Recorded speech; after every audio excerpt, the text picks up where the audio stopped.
नमस्ते बच्चों, मेरा नाम है doctor Vaibhav Awasthi and we are back with our amazing subject that is biology. आज के बायोलॉजी क्लास में आपके योयो सर आपको क्या पढ़ाने वाले हैं?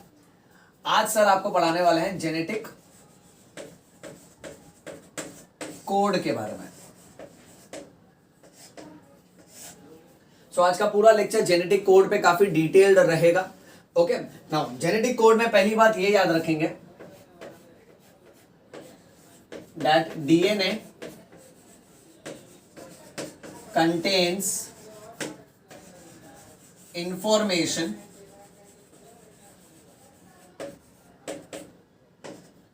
for protein synthesis.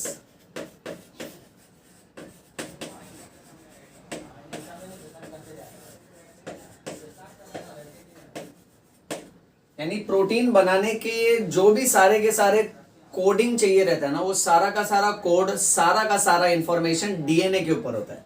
So DNA contains information for protein synthesis.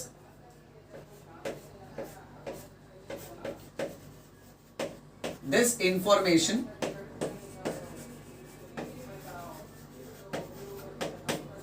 is in the form of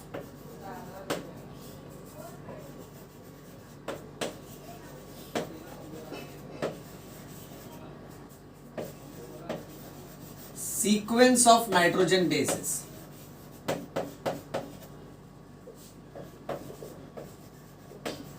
So ये जो भी इंफॉर्मेशन है ना, ये डीएनए के ऊपर उसके नाइट्रोजन बेसेस के सीक्वेंस में रहता है। यानी डीएनए के ऊपर जो 4 नाइट्रोजन बेसेस है, एडेनिन, थाइमिन, ग्वानिन, साइटोसिन, ये चारों नाइट्रोजन बेसेस कौन से ऑर्डर में है? तुम्हारे डीएनए में एडेनिन, एडेनिन, थाइमिन, थाइमिन है, समझो। मेरे इसमें ग्वानिन, ग्वानिन, एडेनिन, थाइमिन है। सो तुम्हारा रंग रूप, तुम्हारा कैरेक्टर अलग होगा, तुम्हारा अपीयरेंस अलग होगा, मेरा कैरेक्टर, मेरा अपीयरेंस अलग होगा, क्योंकि हमारा जो भी इंफॉर्मेशन है ना डीएनए में, वो नाइट्रोजन बेसेस का सीक्वेंस अलग अलग है। Okay, so this information is in the form of sequence of nitrogen basis. ये बात कही थी योनोफ्स्की एंड साराभाई ने। वो भी कौन से साल में? 1964 में कहा था। नेक्स्ट, फिर एक मल्टीपल चॉइस क्वेश्चन आता है बच्चों। टोटल कितने अमीनो एसिड्स हैं?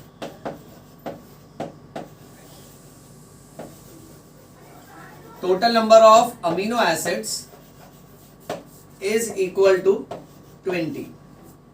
टोटल अमीनो एसिड्स कितने होते हैं? 20। नेक्स्ट, डीएनए पे टोटल नाइट्रोजन बेसेस कितने हैं?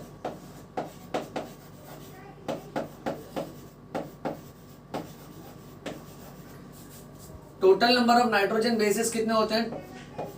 4। 4 ही अलग अलग तरह के नाइट्रोजन बेसेस होते हैं, adenine, thymine, guanine, cytosine. So DNA में ये 4 अलग अलग किस्म के नाइट्रोजन कंपाउंड्स होते हैं। नाइट्रोजन कंपाउंड्स और नाइट्रोजन बेसेस सेम होता है बेटा। सो एडेनिन नाम का एक कंपाउंड है, थाइमिन नाम का है, ग्वानिन नाम का है और साइटोसिन नाम का है। सो अमीनो एसिड्स तो 20 है और टोटल नाइट्रोजन बेसेस 4 हैं। अब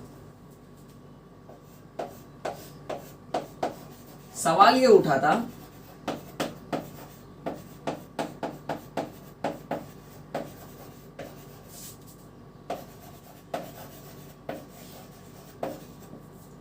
how will 4 nitrogen bases code for 20 amino acids? 4 nitrogen bases मिलके 20 अमीनो एसिड्स के लिए कैसे कोड करेंगे? ओके, सो अब इस सवाल का जवाब दिया था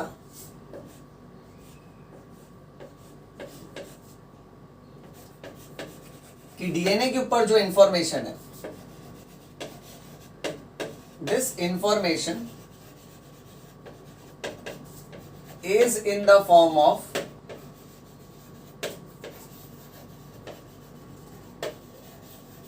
coded language। डीएनए के ऊपर का जो इंफॉर्मेशन है वो कोडेड लैंग्वेज में होता है। उस कोडेड लैंग्वेज को बोलते हैं क्रिप्टोग्राम। और ये बात किसने कही थी? ये बात कही थी क्रिक ने। सो तुम्हारे डीएनए के ऊपर जो भी adenine, adenine, thymine, cytosine, cytosine, guanine, ऐसा हो सकता है। ये 4 अल्फाबेट्स को कोई भी ऑर्डर में समझ लो, cytosine, cytosine, guanine, guanine, guanine, adenine, thymine, ऐसा हो सकता है। सो इस हिसाब से ना हम सबके इसमें ये 4 अल्फाबेट्स अलग अलग पैटर्न में रिपीट होते हैं। वो तुम्हारा डीएनए का कोड है, मेरा डीएनए का कोड होगा, किसी और का डीएनए का कोड होगा, और हम सबका ये कोड अलग अलग होता है। ओके, अब बात ऐसी है कि ये कैसा हो जाता है ना बच्चों, ये कोड क्यूआर कोड जैसा है। जैसे अगर समझो फॉर एग्जांपल हम लोग कहीं पर भी जाते हैं, ठीक है, समझो कोई दुकान से सामान खरीद लिए, तो उस पर वो कैसे स्कैन करते, क्यूआर कोड आता है, राइट, या तो बार कोड आता है। सो वो क्यूआर कोड से सिर्फ पैसे उसी के अकाउंट में जाएंगे, क्योंकि वो कोडिंग का पैटर्न सिर्फ उसी के लिए बनाया गया है। वैसे ही हमारा जो डीएनए का कोडिंग होता है ना, वो हमारा यूनिक होता है, किसी और से मैच नहीं होता है, इसलिए वो सिर्फ हमारी व्यक्तित्व, हमारे पर्सनैलिटी को इंडिकेट करता है, और इस कोडेड लैंग्वेज को बोलते हैं क्रिप्टोग्राम। अब सवाल ये है कि अगर 20 अमीनो एसिड है और 4 ही अलग अलग तरह के नाइट्रोजन बेसिस है, तो 4 बेसिस 20 अमीनो एसिड्स के लिए कैसे कोड करेंगे। समझो फॉर एग्जांपल एक नाइट्रोजन बेस अगर एक अमीनो एसिड के लिए कोड कर रहा है, जैसे एडेनिन अगर एक अमीनो एसिड के लिए, फर्स्ट अमीनो एसिड के लिए कोड कर रहा है, फिर let's say suppose for example thymine second amino acid के लिए कोड कर रहा है। ओके, वैसे ही गुआनिन होगा, वैसे ही साइटोसिन होगा। सो ऐसे तो ये 4 नाइट्रोजन बेसिस 4 अलग अलग अमीनो एसिड के लिए कोड करेंगे, बट हमको कितने अमीनो एसिड्स कवर करने हैं, बोलो बोलो 20 टोटल, हमको 20 अमीनो एसिड्स कवर करने हैं। सो जाहिर सी बात है कि एक नाइट्रोजन बेस एक अमीनो एसिड को कोड नहीं करेगा, तो शायद 2 हो सकते हैं। ओके, अगर एक अमीनो एसिड के लिए सिर्फ एक ही नाइट्रोजन बेस होता ना, तो पॉसिबिलिटी देखो क्या थी। अब अलग अलग पॉसिबिलिटी लिखते हैं।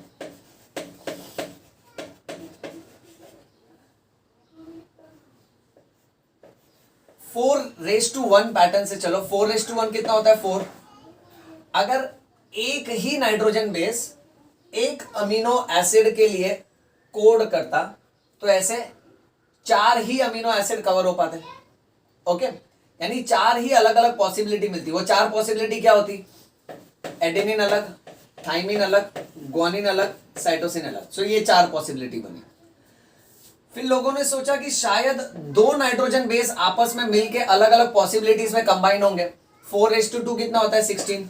तो शायद ऐसा होगा कि एडेनिन और एडेनिन, लेट्स से फिर थाइमिन, गुआनिन, साइटोसिन। अब नाइट्रोजन बेसिस 2-2 में आए ना, राइट। अब इसमें और भी तो पॉसिबिलिटी आएगी। समझो एडेनिन थाइमिन के साथ, गुआनिन साइटोसिन के साथ, ओके, फिर थाइमिन गुआनिन के साथ, यानी ऐसे कर करके कितनी पॉसिबिलिटी बनेगी, 16 अलग अलग पॉसिबिलिटी बनेगी। बट ये 16 अलग अलग पॉसिबिलिटी सिर्फ 16 अमीनो एसिड्स को कवर कर पाएगा, पर हमको कितने अमीनो एसिड्स तक पहुंचना है, 20। इसलिए फिर नेक्स्ट पैटर्न यही बचता है कि अगर हम 4:3 करें, 4:3 मतलब 4 into 4 into 4, 4 4 16, 16 4 64। सो 64 अलग अलग पॉसिबिलिटी बनेगा। अब यहां पे गेमोव नाम के जो साइंटिस्ट है, गेमोव ने ये कहा था, codon must contain 3 nitrogen bases. Codon must contain 3 nitrogen bases. अब ये कोडॉन क्या होता है, codon is triplet of nitrogen basis. Codon is a triplet of nitrogen bases on mRNA। यानी अब ये जो 64 है ना, ये 3-3 के पॉसिबिलिटी में, जैसे समझो AUG है, ओके, UAA है, UAC है। अब क्योंकि हम लोग mRNA की बात कर रहे हैं ना, इसलिए हम लोग अब थाइमिन नहीं कंसीडर करेंगे, थाइमिन के बदले यूरासिल कंसीडर करेंगे। सो अगर मैं एडेनिन, यूरासिल, गुआनिन, साइटोसिन, ये 4 अल्फाबेट को 3-3 के जोड़ी में जमा दूं, तो मुझे ऐसे 64 अलग अलग पॉसिबिलिटी मिलेंगे, और ऐसे 64 अलग अलग पॉसिबिलिटी को कोडॉन बोलते हैं। तो ये कोडॉन है, ये दूसरा कोडॉन है, ये तीसरा कोडॉन है। ये बात समझ में आई बच्चों। अब ये 64 कोडॉन है ना, 20 अमीनो एसिड्स के लिए कोड करेंगे, ये अपने को याद रखना है। सो ये बात गैमोव ने कही थी कि कोडॉन के अंदर कम से कम 3 अल्फाबेट्स होने चाहिए। कोडॉन के अंदर अगर सिर्फ एक ही अल्फाबेट होता, ओके राइट, तो अल्टीमेटली आपको 4 ही कोडॉन मिलते हैं, पर अमीनो एसिड्स कितने हैं अपने पास? 20। कोडॉन में अगर 2 अल्फाबेट होते हैं तो ऐसी अलग अलग आपको 16 पॉसिबिलिटी मिलती, पर अमीनो एसिड है 20। इसलिए फिर नेक्स्ट ऐसा है कि कोडॉन में अगर 3 अल्फाबेट्स है, 3 नाइट्रोजन बेसेस है, सो आपको 64 कोडॉन्स मिलते हैं, और 64 कोडॉन्स आराम से 20 अमीनो एसिड्स के लिए कोड कर लेंगे। सो 2-3 कोडॉन मिलके एक अमीनो एसिड को कोड करेंगे, ओके उस हिसाब से फिर ये कैलकुलेशन यहां पे प्रॉपर्ली फिट हो रहा है। ये बात समझे बच्चों? आगे बढ़ते हैं नेक्स्ट। अब नेक्स्ट लैंग्वेज ये याद रखना, कोडोजेन, कोडॉन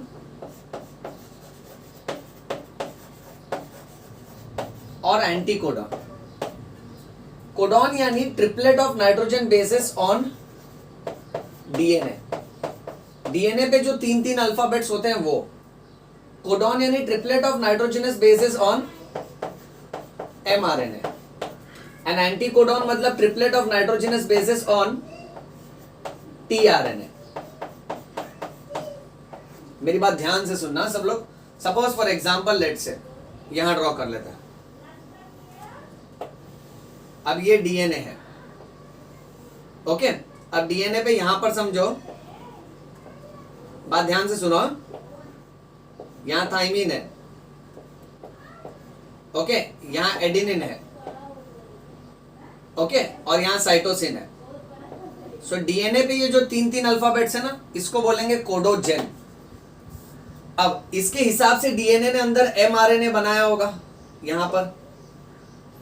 अब ये जो एमआरएनए बन रहा है, थाइमिन के सामने कौन आएगा? थाइमिन के सामने आएगा एडेनिन। एडेनिन के सामने कौन आएगा? यूरासिल। और साइटोसिन के सामने कौन आएगा? ग्वानिन। सो ये एमआरएनए पे ये जो 3 अल्फाबेट है ना, इसको बोलते हैं कोडॉन।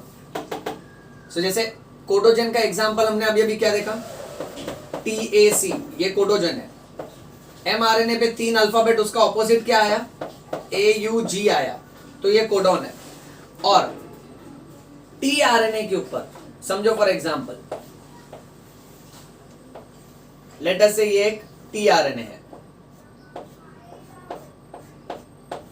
अब इसी का ऑपोजिट अल्फाबेट टीआरएनए पे होता है, जिसको एंटीकोडॉन बोलते हैं। जैसे यहां A है तो यहां U आएगा, यहां U है तो इसके पास A आएगा, और यहां G है तो इसके पास C आएगा। तो इसका एग्जांपल हो जाएगा UAC। एंटीकोडॉन और कोडोजेन सेम होता है, क्योंकि ये डीएनए पे है इसलिए यहां पे थाइमिन होगा, और क्योंकि ये आरएनए पे है इसलिए thymine is replaced by uracil. Rest all same रहेगा। देखो AC सेम है, खाली थाइमिन के बदले यूरासिल आ गया। ओके इतना आसानी से याद रखना। और इसका मेन रूल भूलना मत कि डीएनए में क्या होता है। डीएनए में पेयरिंग पैटर्न कैसे होता है? आत्माराम, तुकाराम, भिड़े और चंपकलाल गड़ा, उसका पोता टप्पू। टप्पू मतलब ट्रिपल बॉन्ड। चंपकलाल साइटोसिन, गड़ा guanine, Atmaram is adenine, Tukaram is thymine. So DNA में ऐसा सीक्वेंस होता है, ऐसा पेयरिंग होता है। अब आरएनए में सेम लगाओ, थाइमिन के बदले यूरासिल लगा दो। सो यहां ए के सामने यू आएगा, बाकी दोनों सेम रखो। ये समझा बेटा? चलो इसका स्क्रीनशॉट ले लो।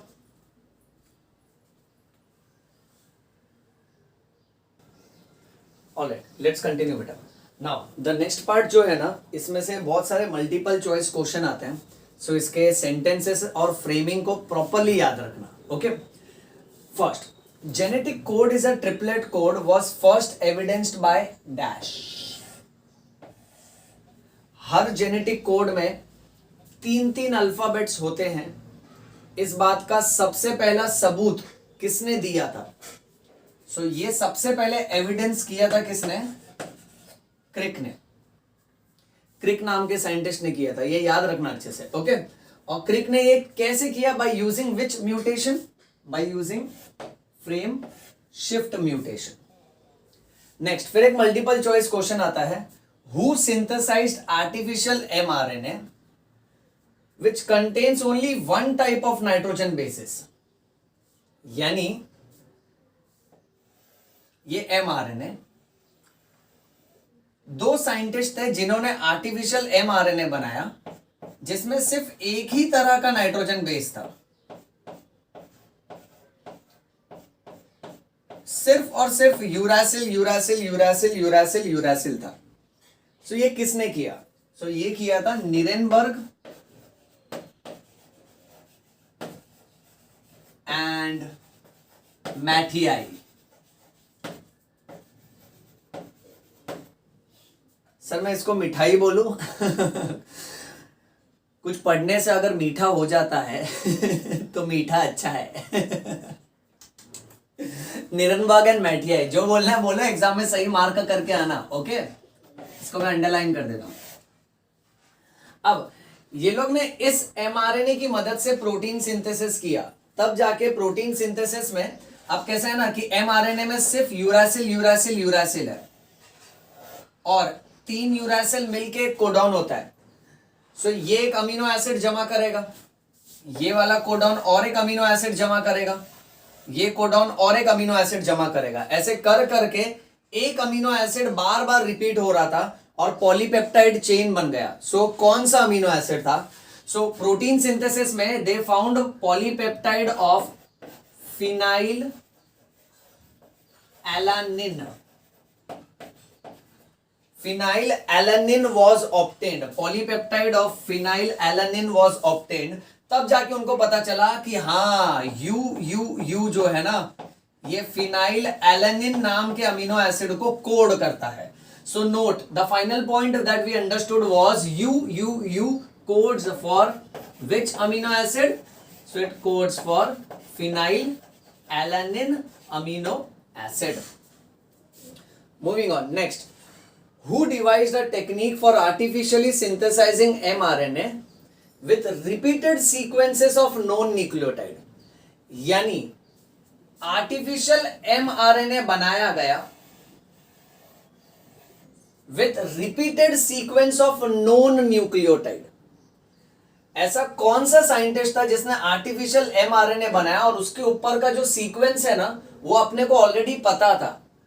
अब ये सीक्वेंस तो कुदरती तौर पे डीएनए तय करता है, नेचुरली है ना, कैसा भी रैंडम होता है, बट नोन सीक्वेंस को आपस में इकट्ठा करके किसने सबसे पहली बार बनाया था? So that was doctor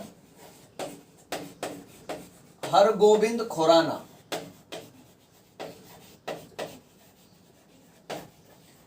Bharat देश का नाम रोशन किया था इन्होंने, इनको भूलना मत, डॉक्टर हरगोबिंद खुराना। इन्होंने आर्टिफिशियल mRNA बनाया था जिसका repeated sequences of non nucleotide था। अब जैसे समझो ये वाला mRNA बनाया जिसमें CUC, UCU, CUC, UCU, तो ये क्या हो रहा है? नॉन न्यूक्लियोटाइड बार बार रिपीट हो रहा है, CUC, CUC, UCU, UCU, right. अब यहां देखो CUA, CUA, CUA, CUA, same चीज रिपीट हो रहा है, तो इसको हम लोग बोलेंगे होमो पॉलीमर। होमो मीन्स सेम, सब सेम अल्फाबेट रिपीट हो रहे हैं, इसको बोलेंगे कोपॉलीमर। सो अगर ऐसा क्वेश्चन आया ना कि भाई किसने आर्टिफिशियल mRNA बनाया with non nucleotide, okay, so that was doctor Hargobind Khorana. किसने आर्टिफिशियल mRNA बनाया जिसमें सिर्फ एक ही टाइप का नाइट्रोजन बेस रिपीट हो रहा था? Nirenberg and Matthaei. ओके, अगर अल्फाबेट सेम है तो होमोपॉलीमर और अगर अलग अलग है तो कोपॉलीमर। अब उस हिसाब से फिर बाद में ये mRNA ने जब प्रोटीन सिंथेसिस करवाया, ओके, तब इनको पता चला कि this was coding for amino acid called as leucine, this was coding for serine, again leucine, again serine. Then यहां पर this was coding for leucine, leucine, same है ना अल्फाबेट, तो अमीनो एसिड भी सेम होगा बेटा, ल्यूसिन एंड ल्यूसिन, ओके, ये याद रखना। So then they synthesized DNA that was polyribonucleotides with known repeated sequences of nucleotide, that is homopolymer and copolymer. Moving on, next. अब एक एंजाइम है जिसका नाम है polynucleotide phosphorylase. This enzyme helps in polymerizing RNA with definite sequence in a template independent manner. यानी ये जो enzyme है जिसका नाम है पॉलीन्यूक्लियोटाइड फॉस्फोराइलेज, ये एंजाइम है ना आरएनए को पॉलीमराइज करने में काम में आता है. और इस एंजाइम के बारे में किसने डिस्कवर किया था? इस एंजाइम के बारे में ओशुआ नाम के साइंटिस्ट ने डिस्कवर किया था. अब मेन क्वेश्चन देखो ये पूरे सेट में से क्या आता है. ये थोड़ा लैंग्वेज थोड़ा डिफिकल्ट है, बट आपको है ना सिर्फ इतना याद रखना है कि सबसे पहली बार जेनेटिक कोड में ट्रिपलेट होता है, उसका एविडेंस किसने दिया? क्रिक ने. एक ही अल्फाबेट का बार बार एमआरएनए किसने बनाया? निरेनबर्ग और मैथियाई ने. ओके.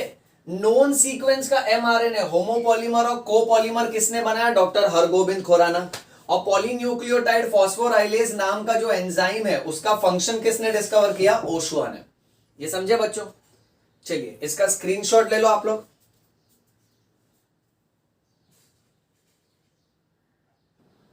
ऑल राइट बच्चों, now let's continue with the next part. और ये पार्ट बहुत ही ज्यादा इंपॉर्टेंट है. इसकी कुंडली अवस्थी सर ने ऑलरेडी सजा रखी है.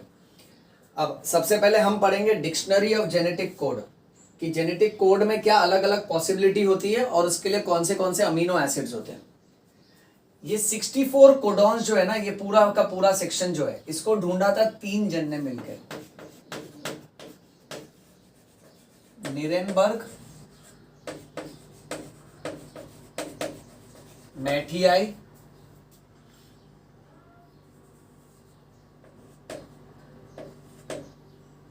एंड ओशुआ.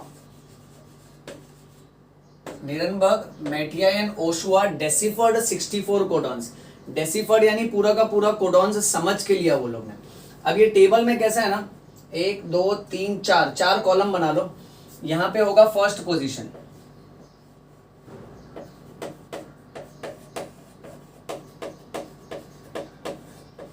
यहां लिखो UCAG.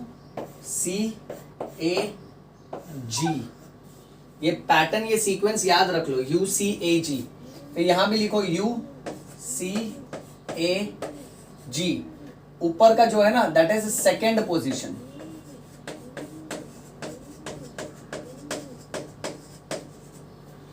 और फिर यहां लिखो UCAG, UCAG, UCAG, UCAG. अब इसका पैटर्न ऐसा है कि जब हमने बोला ना फर्स्ट पोजीशन U है, यानी ये सब में फर्स्ट पोजीशन U लिखो.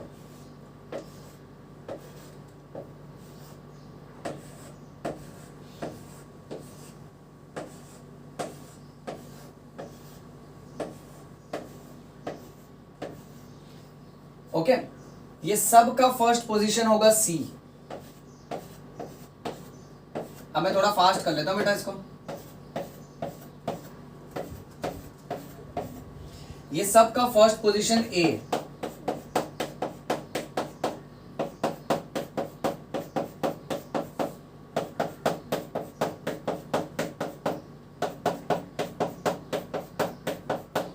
ये सब का फर्स्ट पोजीशन G.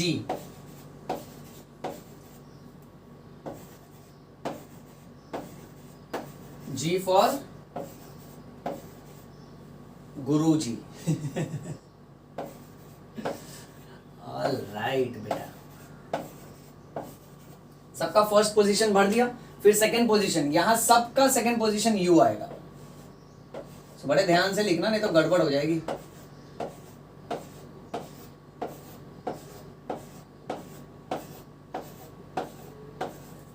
ये सबका सेकंड पोजीशन C.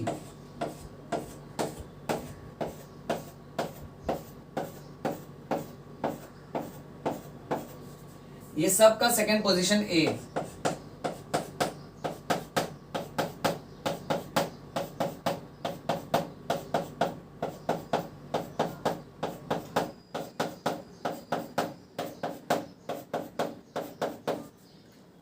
इनका जी,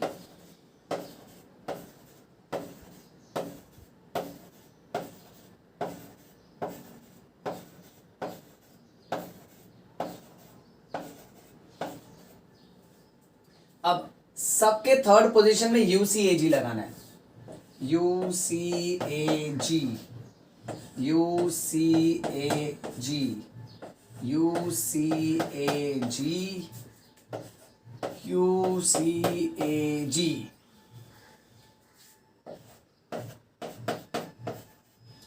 यूसीएजी, यूसीएजी, यूसीएजी,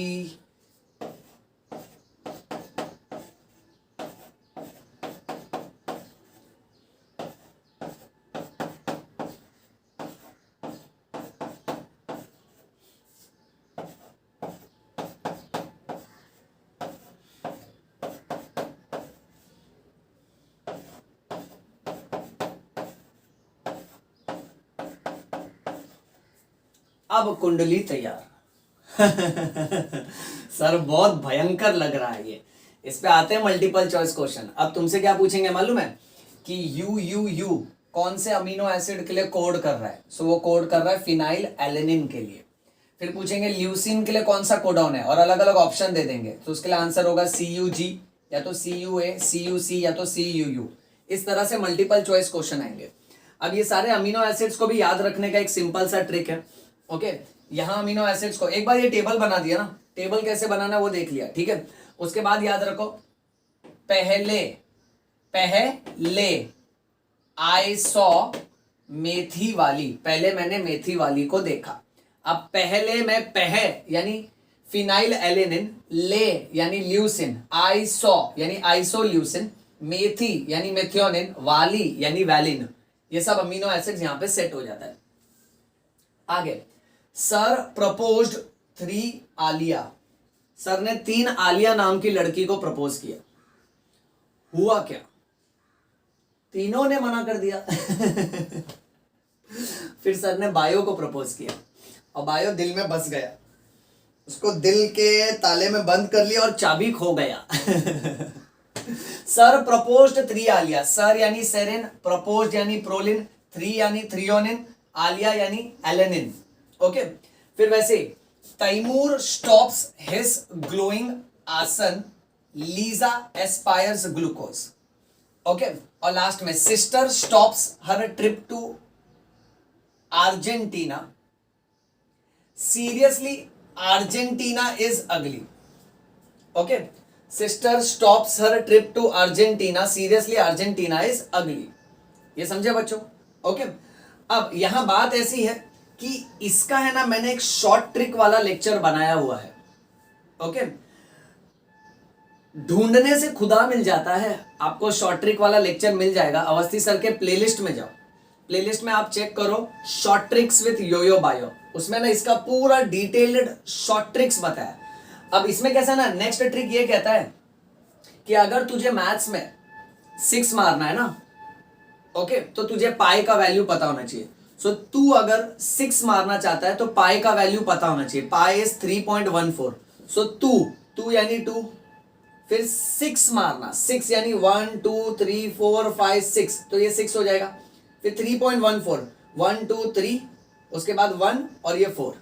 ओके, सो इस हिसाब से इसका शॉर्ट ट्रिक्स वाला पूरा लेक्चर बनाया हुआ है, वो आप देख लो, तो आपको इस टेबल के टर्म्स में मल्टीपल चॉइस क्वेश्चन हैरान नहीं करेगा।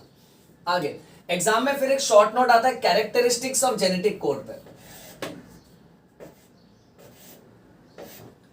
कैरेक्टरिस्टिक्स ऑफ जेनेटिक कोड को कैसे याद रखें? जेनेटिक कोड यानी ये जो एक एक कोड है ना, ये पूरा जो डिक्शनरी है, इसकी कैरेक्टरिस्टिक बात क्या है? सो सबसे पहली बात, हर कोडॉन में 3 अल्फाबेट है। So every codon has 3 nitrogen bases, तो हम लोग बोलेंगे every codon is a triplet. This is characteristic number 1। Next, codon is always red from 5' to 3' direction, यानी इसको हमेशा मैं UGC पढ़ूंगा, इसको मैं CGU नहीं पढ़ूंगा, हमेशा इसको 5' से 3' डायरेक्शन की तरफ पढ़ते हैं, यानी इसका पोलैरिटी डिसाइडेड है, इसका डायरेक्शन डिसाइडेड है. So second characteristic is polarity. Third characteristic, there is no comma और पंक्चुएशन इन बिटवीन. जैसे अगर मैंने लिख दिया AUG, तो मैं इसको A,U,G ऐसे नहीं लिख सकता. मैं इसको A_U/G ऐसे नहीं लिख सकता. इसको कंटिन्यूस लिखा जाता है बिना किसी कॉमा और पंक्चुएशन के, इसीलिए इसको हम लोग बोलते हैं it is commaless. Next, it is non overlapping. ये कभी भी एक दूसरे के ऊपर ओवरलैप नहीं होता है. Next, some of the amino acids are coded by more than one codon. इसको हम लोग बोलते हैं genetic codon is degenerate. Some amino acids are coded by more than one codon. जैसे सपोज फॉर एग्जांपल ल्यूसीन नाम का amino acid देखो. अब ल्यूसीन के लिए CUG नाम का कोडॉन है, बट उसी ल्यूसीन के लिए CUA नाम का भी कोडॉन है. उसी ल्यूसीन के लिए CUC नाम का भी कोडॉन है. उसी ल्यूसीन के लिए CUU नाम का भी है, UUG भी है, UUA भी है. यानी कुछ amino acid they are coded by more than one codon. इस प्रॉपर्टी को बोलते हैं degenerate. Next, all organism, in all organism codon specifies same amino acid. इस प्रॉपर्टी को हम लोग बोलेंगे यूनिवर्सल. यूनिवर्सल का मतलब मैं बता देता हूं. जैसे suppose for example let's say AUG ले लेते हैं.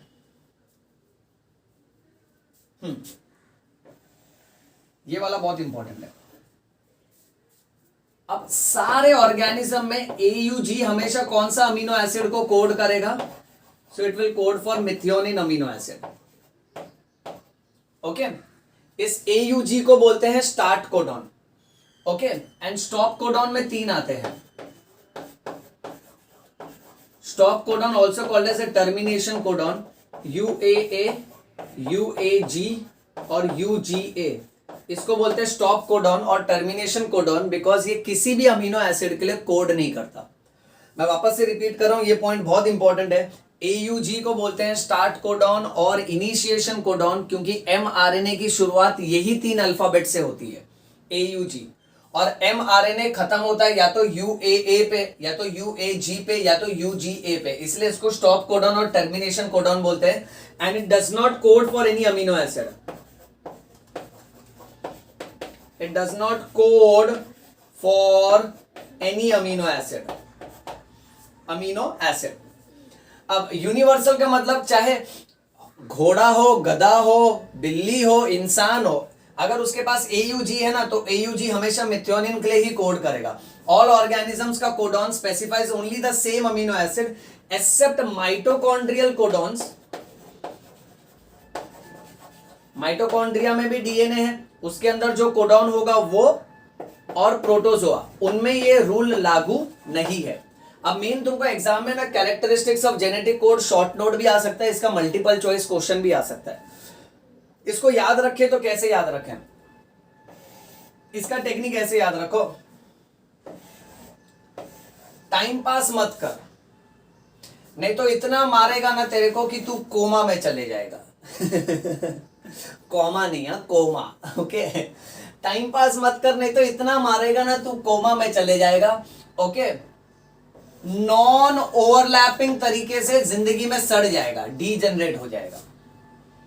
फिर ये विश्व में एक उदाहरण बन जाएगा कि कोई भी तेरी तरह एम्बिशन नहीं रखेगा. एम्बिशन नहीं रखेगा.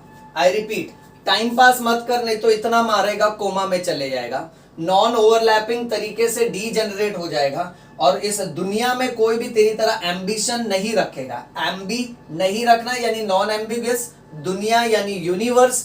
ओके, नॉन ओवरलैपिंग तरीके से सड़ जाएगा, सड़ जाना यानी डीजनरेट.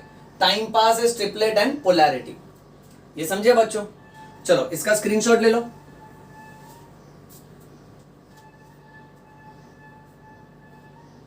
इसमें जो फर्स्ट वाला टेबल है ना, ये बहुत ही ज्यादा इंपॉर्टेंट है.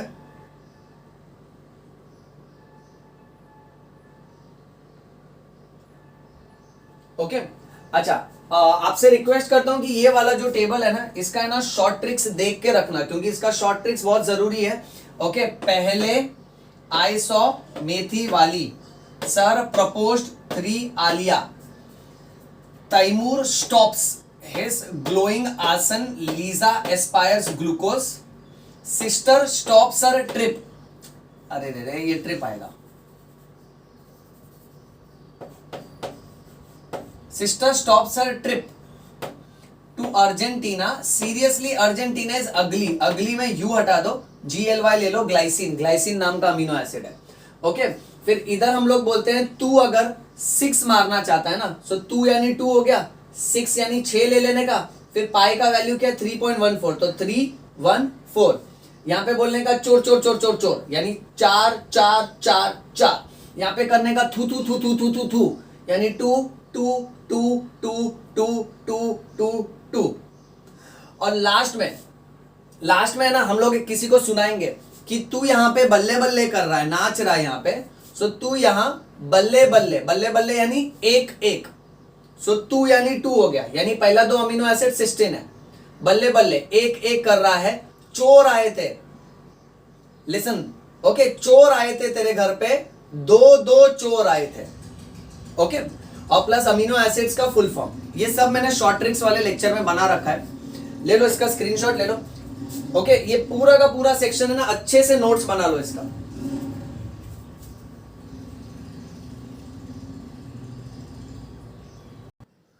ऑलराइट बच्चों, चलो अब लास्ट पार्ट बचा है जहां हम बात करेंगे म्यूटेशन के बारे में।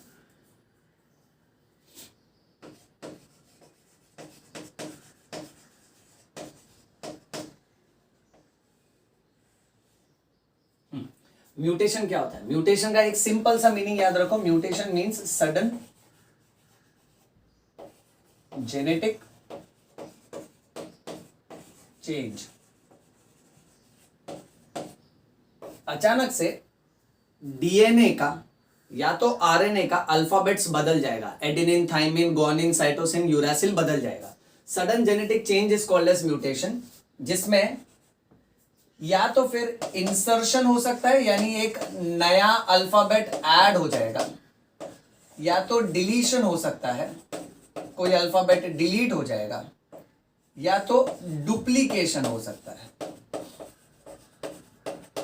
कोई अल्फाबेट डबल हो जाएगा। ओके, म्यूटेशन 2 तरह का होता है, एक होता है पॉइंट म्यूटेशन और एक होता है फ्रेम शिफ्ट म्यूटेशन।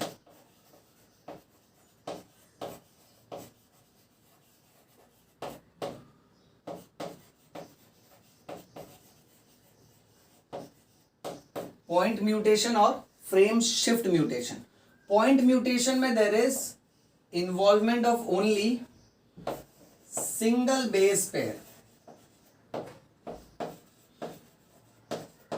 एक बेस पेयर की गड़बड़ होती है, उसको बोलते हैं पॉइंट म्यूटेशन, यानी एक पॉइंट, एक अल्फाबेट की गड़बड़, और इसमें एक से ज्यादा,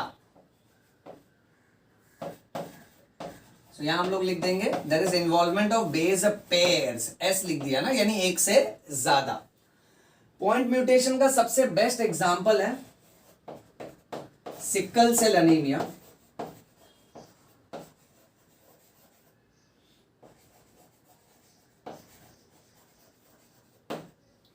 सिकल सेल एनीमिया में आरबीसी के अंदर 6th पोजीशन पे जो अमीनो एसिड है,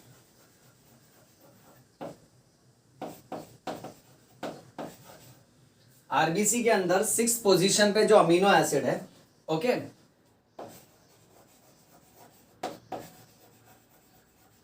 वो नॉर्मली ग्लूटामीन होता है, but that glutamine is replaced by valine. Glutamine is replaced by valine. अब ये होने के वजह से ना आरबीसी में उसका शेप गोल गोल होने के बदले वो आरबीसी हो जाता है सिकल शेप, ऐसा चंदा मामा के शेप जैसा, और ये आरबीसी आपस में अटक जाते हैं और ब्लड वेसल के अंदर ना क्लॉट बना देते हैं, और उसके हिसाब से कैसा है ना, ऑक्सीजन कैरिंग कैपेसिटी और ब्लड फ्लो अफेक्ट होता है, सो इंडिविजुअल को प्रॉब्लम होती है।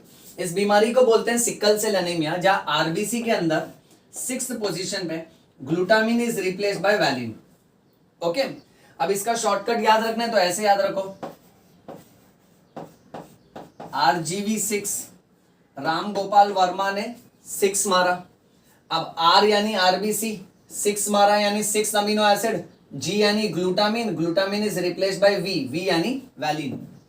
अब तुम्हारा होमवर्क ये है, कमेंट सेक्शन में ये पोस्ट करो कि इस RBC में जो 3 कोडॉन होते हैं वो क्या चेंज होके कौन सा कोडॉन हो जाता है।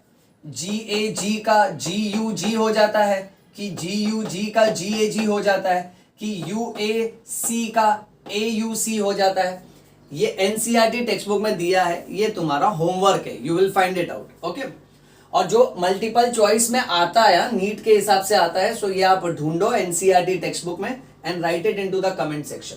Okay, moving on. Frame shift mutation में कैसा होता है ना कि एक से ज्यादा बेस पेयर या तो ऐड होते हैं या तो डिलीट होते हैं। जैसे suppose for example text book में एक बहुत ही कमाल का एग्जांपल दिया है, ऐसा लिखा है राम हैज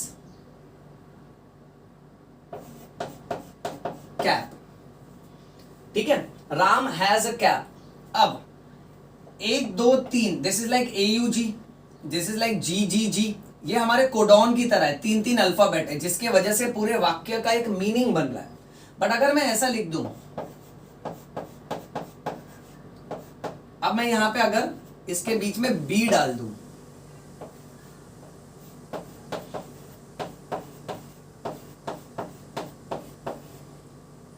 अब देखो रूल तो वही है कि 3 का जोड़ी रहेगा। अब B जब यहां घुस गया तो BC और A का जोड़ी बन गया, राम हैज BCAP। अब ये सेंटेंस का कोई मीनिंग नहीं बना। सो एक अल्फाबेट का अगर गड़बड़ी हुआ ना, इसको हम लोग बोलेंगे पॉइंट म्यूटेशन। या तो कोई ना कोई एक अल्फाबेट ऐड हो जाता है, या तो डिलीट हो जाता है, या तो डुप्लीकेट हो जाता है। अब समझो यहां मैं एक और अल्फाबेट डाल दूं I,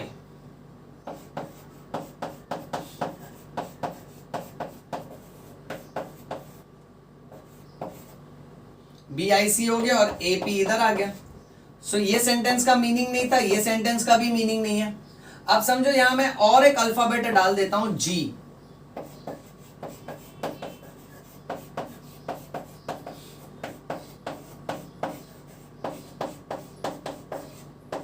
अब ये सेंटेंस का मीनिंग हो गया ना, ये समझे सब लोग। सो यहां क्या हो गया ना, ये सेम चीज, सेम टू सेम चीज ना हमारे DNA और RNA के साथ होती है। समझो ये अगर हमारे DNA के अल्फाबेट्स है, अब वही अल्फाबेट के हिसाब से DNA RNA के अल्फाबेट्स बनाता है। यानी DNA के ऊपर जो कोडिंग है, जो एडेनिन थाइमिन ग्वानिन साइटोसिन जो 3 के जोड़ी में है, उसको कोडोजेन बोलते हैं। उसी के हिसाब से DNA क्या करता है, कोडॉन बनाता है mRNA के ऊपर। अब mRNA के ऊपर कोडॉन है, तो समझो हमारे DNA के सीक्वेंस में एक अल्फाबेट या तो डिलीट हो गया, या तो एक अल्फाबेट ऐड हो गया, या तो एक अल्फाबेट डुप्लीकेट हो गया। सो उस हिसाब से DNA mRNA भी गड़बड़ वाला बनाएगा। फिर वो mRNA जो अमीनो एसिड्स जमा करेगा ना, वो भी गड़बड़ वाला होगा। और यहां पर जैसे 3 अल्फाबेट आ गए तो इसका मीनिंग ही बदल गया। राम हैज कैप, उसका मीनिंग अलग है। राम हैज बिग कैप, इसका मीनिंग अलग है। सो वैसे ही हमारे DNA में अगर कोई अल्फाबेट ऐड हो जाए, 2 अल्फाबेट 3 अल्फाबेट ऐड हो जाए, तो बीच में एक नया अमीनो एसिड आ जाएगा। सो जो नॉर्मल अमीनो एसिड का सीक्वेंस था, उसके बीच में एक नया अमीनो एसिड आ जाएगा, और नया अमीनो एसिड यानी पूरा प्रोटीन ही बदल जाएगा। फिर वो प्रोटीन सपोज फॉर एग्जांपल मेरे बालों को लेकर रहेगा, तो मेरा बाल स्ट्रेट होने के बदले कर्ली हेयर होगा। वो प्रोटीन बॉडी के किसी भी कैरेक्टर को लेके हो सकता है। सो डीएनए और आरएनए में जब अल्फाबेट की इसी तरह से छेड़छाड़ होती है ना, तो जिस तरह से सेंटेंस का मीनिंग बदल जाता है, उसी तरह से ये डीएनए और आरएनए अमीनो एसिड्स का सीक्वेंस बदल देगा। अमीनो एसिड्स का सीक्वेंस जब बदल जाता है, या तो अमीनो एसिड्स का नेचर जब बदल जाता है ना, तब जाके प्रोटीन अलग पैदा होता है। अब अलग प्रोटीन यानी अलग किस्म का कैरेक्टर एक्सप्रेस होगा। जो नॉर्मल कैरेक्टर एक्सप्रेस करना था वो नहीं होगा, उसके अलावा किसी और तरह का कैरेक्टर एक्सप्रेस होगा। इस तरह के सडन जेनेटिक चेंज को हम लोग बोलते हैं म्यूटेशन। ये याद रखना बेटा। मूविंग ऑन, लास्ट फिर तुमको एक शॉर्ट नोट आता है कि tRNA is an adapter molecule. TRNA को एडेप्टर मॉलिक्यूल क्यों बोलते हैं? तो इसमें ना पहला पॉइंट ये लिखने का कि amino acids do not have any structural speciality for detecting the codons. Amino acid के पास खुद का है ना कोई ऐसा स्ट्रक्चर में स्पेशलिटी नहीं है कि वो जाके एमआरएनए के पास डायरेक्टली कोडॉन को डिटेक्ट कर सके, इसलिए गॉड ने टीआरएनए बनाया. इसीलिए tRNA which is also called as sRNA, that is soluble RNA.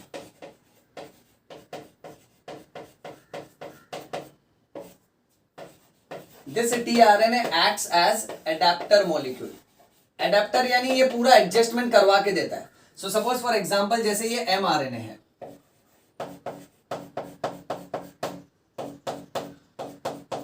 AUG ये कोडॉन है, सीसीसी ये दूसरा कोडॉन है,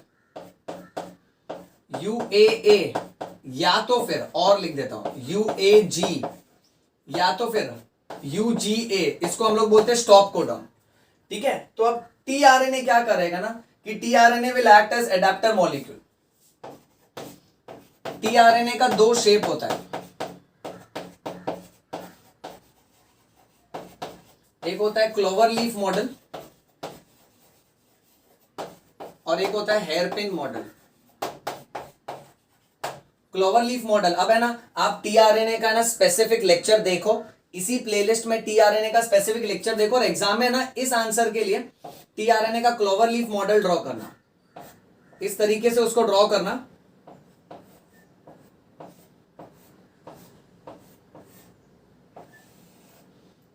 जिस तरह से क्लोवर लीफ होता है ना, ये एक ऐसी पत्ती है जो तीन तीन के जोड़ी में होती है, एक लीफ इस तरफ, एक इस तरफ और एक इस तरफ.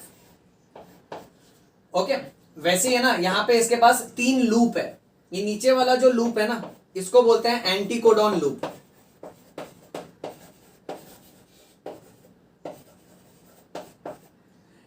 ये जो है ना ये है short end which is called as 5' end, यहां पे ग्वानिन होता है. और ये वाला जो है ना ये लॉन्ग एंड है 3' एंड, यहां पे usually you will find CCA, 3 amino acid CCA होते हैं. और ये 3' एंड है ना ये अमीनो एसिड को कैरी करता है. Okay, so this is also called as amino acid binding site.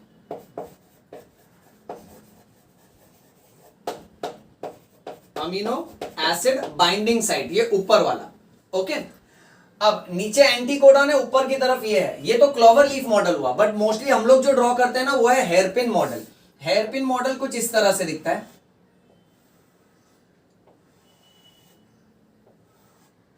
इसका लॉन्ग आर्म इस तरफ से आता है, यानी हेयरपिन मॉडल में हम लोग लिखेंगे point number 4 that hairpin model looks like inverted L shaped structure.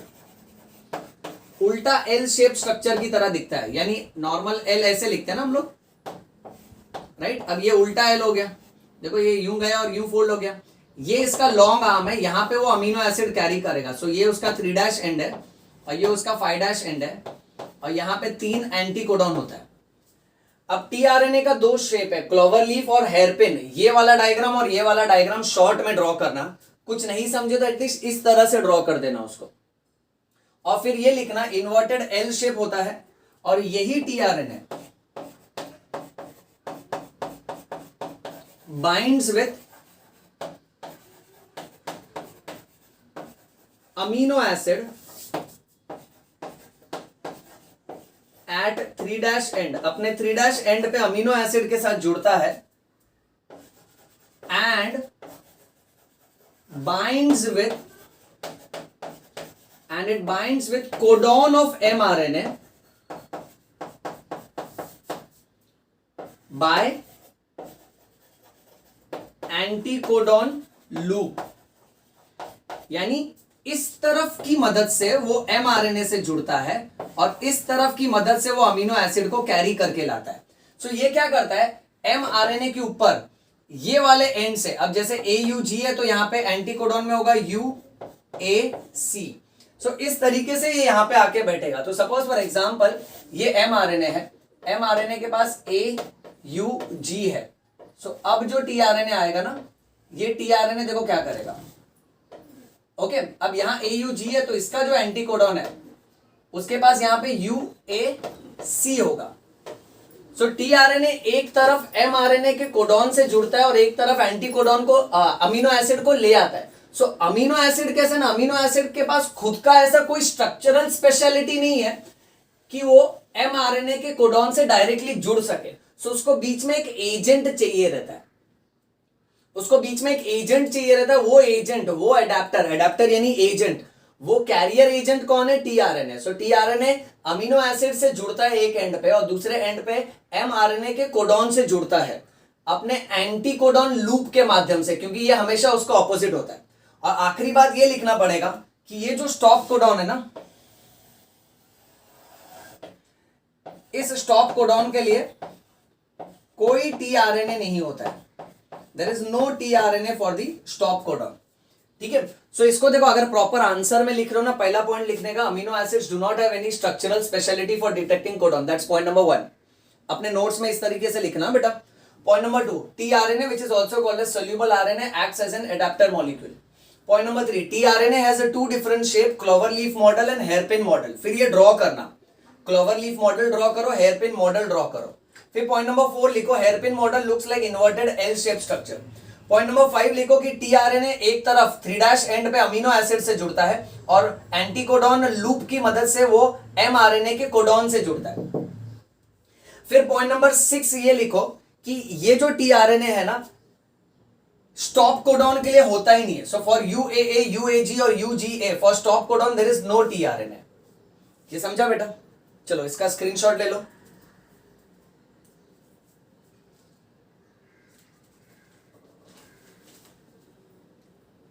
Done? All right बच्चों, सो ये था हमारा आज का लेक्चर जहां हमने जेनेटिक कोड के बारे में बात किया। मैं उम्मीद करता हूं तुमको ये लेक्चर समझ में आया होगा। अब कैसा है ना बच्चों, जब तक तुम इसका प्रॉपर नोट्स नहीं बनाओगे ना, तब तक तुमको ये समझ में नहीं आएगा। तो अच्छे हैंडराइटिंग में प्रॉपर कलर्ड पेन्स के साथ इसका प्रॉपर नोट्स बनाओ और फिर बाद में इसको रिवाइज करते रहो। ठीक है, मैं मिलूंगा तुमको नेक्स्ट लेक्चर में और भी अच्छे अच्छे कंटेंट और भी अच्छे अच्छे कॉन्सेप्ट्स को लेके। Till then keep reading and do not forget the mantra yo yo bio, समझ में आयो, प्रेम रतन धन पायो। That's all for today. Thank you so much बच्चों, नमस्ते।